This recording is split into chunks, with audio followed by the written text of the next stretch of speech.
Hello everyone, so welcome back to this channel, and in today's video session I'll discuss how we can retrieve the change date of a source member present in a particular source file.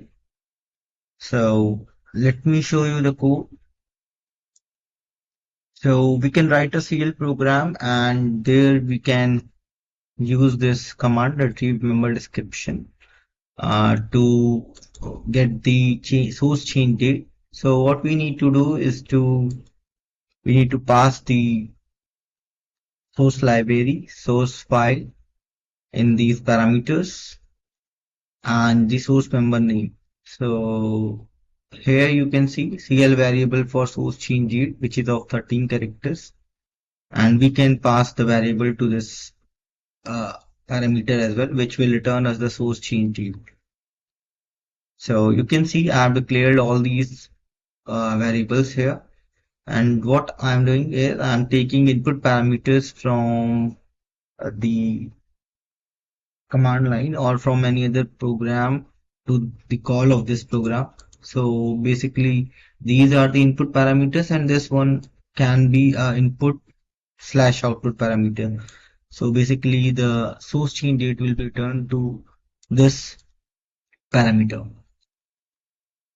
So this is the very simple program. Now what I can do is I can compile it using the option 14, that is create pndcl command, and let me set the debug view at source and I can compile this program. Now what I'll do is I'll debug this program. Let me copy the name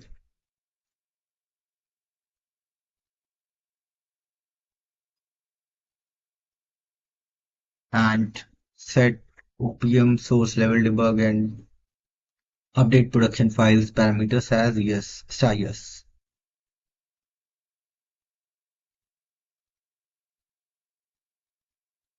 Let me set the breakpoint at line number 1 and I can call this program by using these parameters. So this is the program name.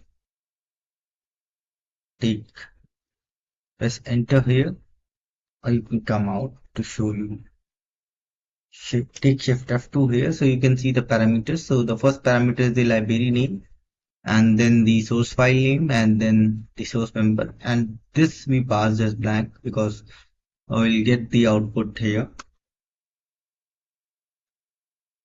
Now you can see we have all these values which is going to be passed to this command, and this is blank for now because we passed as blank.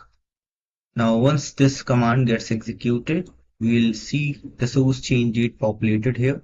So we can see this value, and I cannot actually identify what this date is. So what we can do is here is a format which is returned here.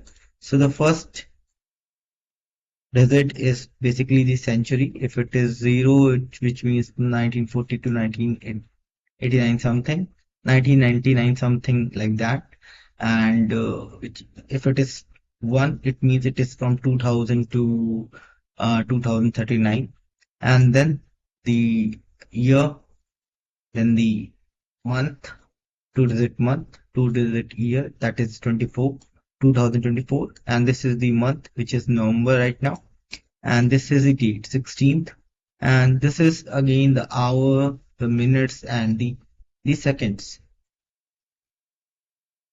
So take F12 so we can see. Let me show you the format here as well. So you can take F1 on that variable and you parameter that you can see 13 character variable, and here C YY MMDD HHM MMSS, which where this is okay, so that's fine. This is from 1940 through 1999. So century is 0, and if it is 1, which is in our case, and 2000 to 2039, then the year, month, date, hour, minute, and seconds, and so on.